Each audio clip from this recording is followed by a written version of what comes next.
Wassalatu wassalamu ala ashrafil anbiya wal mursalin Sayyidina wa maulana Muhammadin wa ala alihi washabi ajma'in, amma ba'du. Bapak Ibu jamaah rahimakumullah, mari kita sama-sama memanjatkan syukur alhamdulillah kehadirat Allah Subhanahu wa ta'ala. Di malam hari ini kita masih diberikan sehat wal afiyah, dipertemukan oleh Allah di bulan suci Ramadan, dan sekarang kita berada pada malam yang kedua. Mudah-mudahan seluruh amal ibadah kita termasuk ibadah puasanya diterima oleh Allah Subhanahu wa ta'ala. Semua doa yang dipanjatkan diijabah oleh Allah Subhanahu wa ta'ala. Amin Allahumma amin. Bapak Ibu rahimakumullah, pada kesempatan yang baik ini saya akan menghemat waktu karena dikatakan tadi kultum kuliah 70 menit. Bener Pak San? 7 atau 70? Oh 17. Bapak Ibu rahimakumullah, karena itu saya akan memanfaatkan waktu sebaik mungkin dengan durasi yang pendek ini. Allah Subhanahu wa ta'ala telah berfirman, wa ma arsalnaka illa rahmatan lil alamin. Tidaklah aku mengutus engkau hai Muhammad kecuali sebagai penebar rahmat untuk seluruh kehidupan di alam semesta ini. Kalau dibilang sebagai penebar rahmat, maka Allah membekali beliau dengan syariat yang namanya syariat Islam. Tentu Bapak Ibu rahimakumullah, Allah menurunkan syariat ini bukan tanpa makosid atau tujuan. Semua orang Islam harus tahu tentang masalah maqasidu tasyri'il islamiyah. Untuk lebih jelas memahami ini, bolehlah Bapak Ibu membuka kitab yang dikarang oleh Dr. Abdul Wahab Khalaf dengan judul Masadiru Tasri'il Islamiyah. Maka di situ beliau menulis tentang maqasidnya. Anna maqasidat tasri'il Islamiyah, bahwa tujuan syariat Islam itu adalah litahqiqi masalihin nas fi hayatihim, untuk mewujudkan, untuk merealisir kemaslahatan di dalam kehidupan manusia.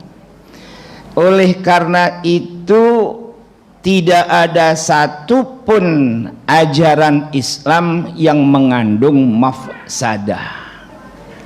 Salah besar dan ngawur sekali seseorang murtadin yang bernama Saifuddin Ibrahim dengan bangga dan lantangnya meminta kepada Menteri Agama supaya 300 ayat suci Al-Quran dihapus. Ini kalau saya bilang bahasa pesantren, orang namanya jahil murakkab. Tahu jahil murakkab? Bodoh kuadrat. Namanya jahil murakkab. Bahasa pesantrennya begitu. Bapak Ibu rahimakumullah, Nabi Muhammad sallallahu alaihi wasallam bukan seorang ahli dalam hal anatomi, karena beliau tidak pernah kuliah dalam hal itu. Nabi tidak pernah mempelajari tentang masalah ilmu kesehatan. Namun apa yang disabdakan oleh Nabi kita Muhammad sallallahu alaihi wasallam Karena yang disabdakan dan disyariatkan itu merupakan titipan dari Allah, dan syariat Islam berisikan maslahat, maka Nabi Muhammad sallallahu alaihi wasallam bersabda, "Alaikum bil husni fa innahu miftahul qalbi." Cobalah kalian itu, huzn itu kalau diartikan bahasa ketika Nabi ditinggal wafat Sayyidatuna Ibunda Khadijah, Nabi prihatin, Nabi sedih, disebut dengan amul huzni. Kata Nabi, alaikum bil husni, cobalah kamu, kalau bahasa saya, berperih-perih sedikit lah. Fa innahu miftahul qalbi, karena huzn itu merupakan kunci hati. Jamaah rahimakumullah, tentu apa yang disabdakan oleh beliau mengundang tanya dari para sahabat. Sahabat tidak faham. Ya Rasulullah, kata para sahabat, wa kaifal huzn, apa sih yang dimaksud dengan huzn itu ya Rasul? Faqala, Nabi menjawab, aji'u anfusakum wa atmi'u, bikinlah perut kalian itu kosong, bikinlah perut kalian itu lapar, jangan banyak makan. Kalau orang doyan makan sebutannya Abdul Butun. Apa artinya? Hambanya perut. Nabi Muhammad itu sedikit makan, beda dengan kita sedikit-sedikit. Nah itu dia, itu bedanya. Jamaah rahimakumullah, ada apa dengan kata aji'u, kosongkan perut kalian? Saya mau ngomong ini malu, ada Pak Dokter Cucu, ada Pak Dokter Adek, karena tadi judulnya konsep auto pagi. Bener nggak Pak Dokter? Istilahnya takut salah saya. Iya, saya itu sotoi mau bahas ini, ada dua dokter di sini, malu saya. Bapak Ibu jamaah rahimakumullah, ternyata aji'u kalau menurut ilmu kedokteran adalah konsep lapar yang dalam bahasa istilah asingnya auto pagi. Kenapa harus kita berlapar-laparan? Ternyata ketika saya memahami hadis ini sedikit bingung, saya cari ini apa yang dimaksud. Kata Nabi, idza aqalla rajulu at-tu'ma mala'ullahu jawfahu nuron.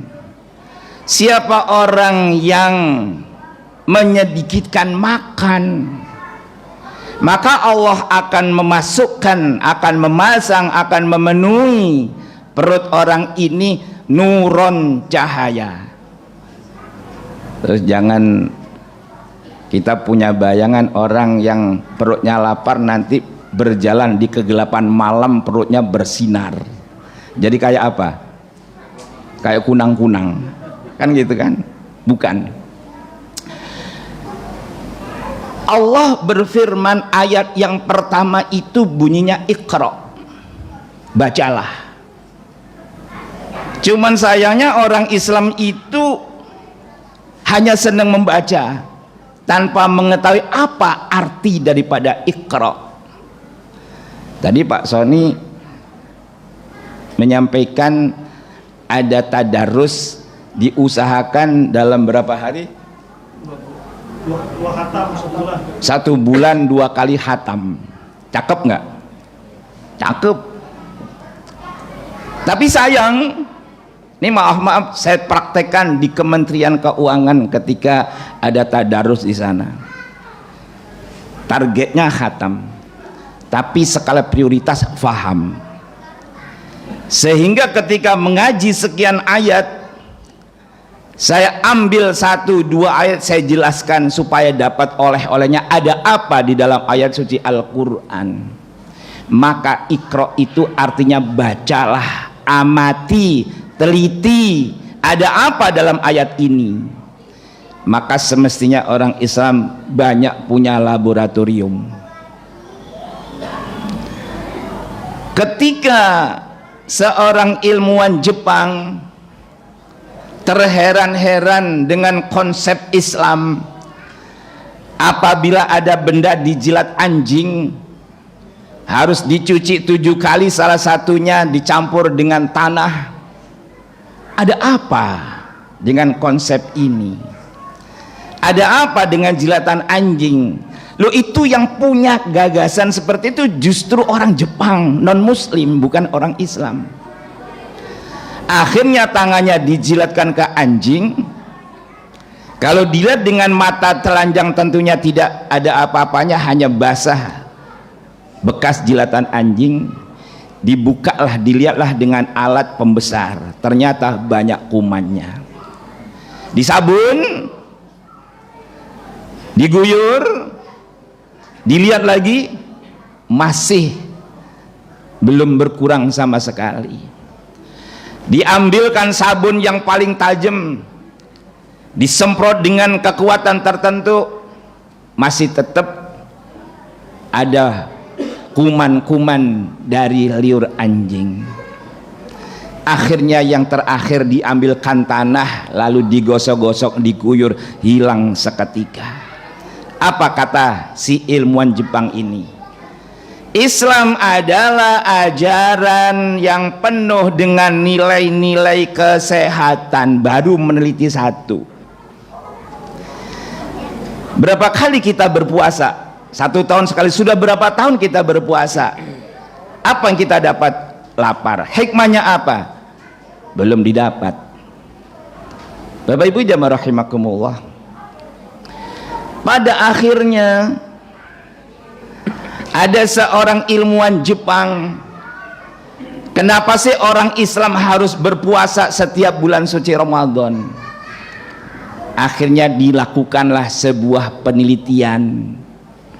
Ternyata konsep aji'u, kosongkan perut kalian itu tadi itu, ada istilah kata Pak Dokter Haji Cucu dengan Pak Dokter Haji Ade, istilahnya auto pagi.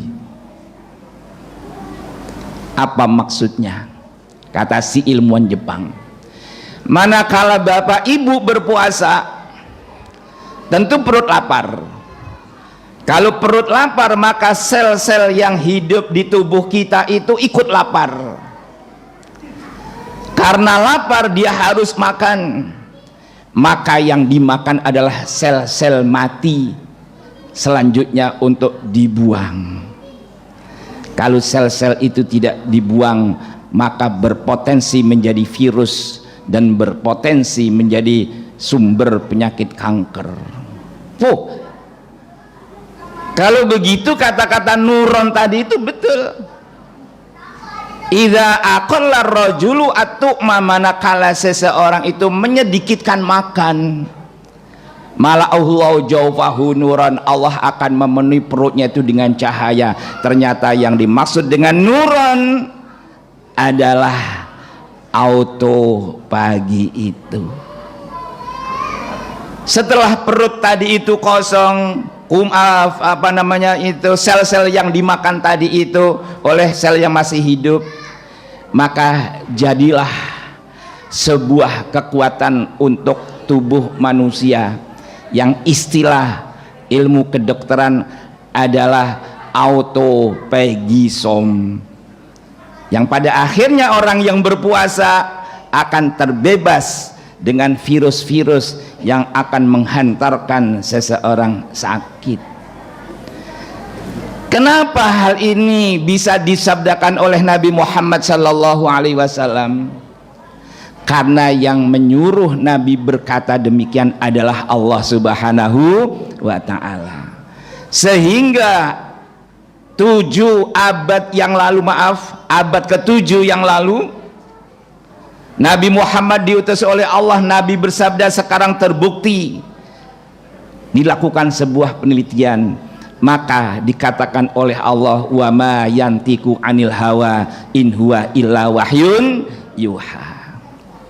Jemaah rahimakumullah, saya pangkas waktunya, maaf Pak Sony, saya sedikit korupsi, nambah waktu sedikit ya.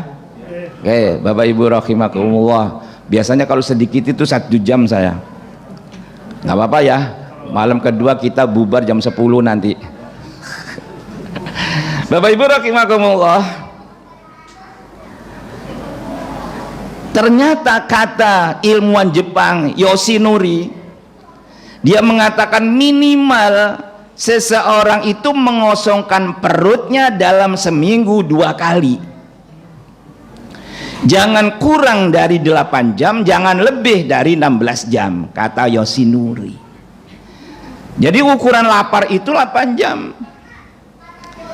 Maka karena itu konsep Nabi, beliau itu tidak akan makan sebelum lapar dan akan berhenti makan sebelum kenyang.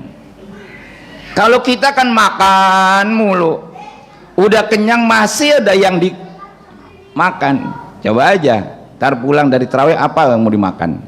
Udah ada di pikiran ini. Tadi belum makan kolak, belum makan ini, belum makan itu. Jadi tarawihnya itu mikirin takjil yang belum dimakan. Bapak Ibu rahimakumullah, ternyata Nabi Muhammad sallallahu alaihi wasallam sudah mengamalkan apa yang disampaikan oleh Yoshinori. Nabi Muhammad mensyariatkan puasa Senin Kamis itu dalam seminggu 2 kali, minimal 3 kali. Ternyata puasa 3 kali setiap bulan namanya apa tuh? Yaumul Bid. Bukan main ajaran Islam. Maka jangan heran kalau para ilmuwan di luar negeri, baik itu pendeta, pastor, ilmuwan yang lain, masuk Islam setelah mengetahui apa yang sebenarnya ada dalam Islam. Ada seorang wartawati dari Inggris, masih keponakan mantan Perdana Menteri namanya Tony Blair, sekarang jadi muslimah. Itu kan gara-garanya ke Palestina, kemudian dia tidak memakai baju anget, terus disuruh mampir oleh seorang ibu, rumahnya dikatakan cakep enggak juga, jelek iya, dikasih baju anget, dikasih makan, kasih roti. Kata si wartawati, ibu sebaiknya ibu yang makan. Kata tuan rumah, tidak, silahkan Anda yang makan. Dipaksa, tidak mau. Kenapa? Saya sedang berpuasa. Loh, orang miskin semestinya harus memenuhi kebutuhan perutnya, ini malah puasa. Si wartawati faham puasanya orang Islam dari terbitnya fajar hingga masuk waktu maghrib. Ternyata ditanya oleh wartawati, kenapa ibu berpuasa? Saya ingin merasakan perihnya perutnya orang yang miskin. Akhirnya si wartawati ini adalah segera masuk Islam, dibaca ajaran Islam. Nah, oleh karena itu Bapak Ibu rahimakumullah, marilah kita mengikuti apa yang disabdakan oleh Nabi Muhammad sallallahu alaihi wasallam. Jangan kita itu terlalu banyak makan. Silahkan kita makan. Lebih-lebih ketika bulan suci Ramadan, habis sahur, sholat subuh berjamaah, semestinya ikut talim. Enggak, pulang. Ngapain? Ngapain pulang? Tidur. Tanya Pak Dokter, nih ada Pak Dokter Haji Cucu, ada Pak Dokter Haji Ade, sehat nggak kira-kira? Nggak bakalan sehat. Oleh karena itu marilah kalau di Masjid Anggrek Loka ini setiap hari, setiap subuh ada kuliah subuh penuhi. Ini maaf kalau di kompleks saya ini 1 bulan penuh selama saya ada di rumah, kuliah subuh penuh, saya terus yang ngisi. Itu.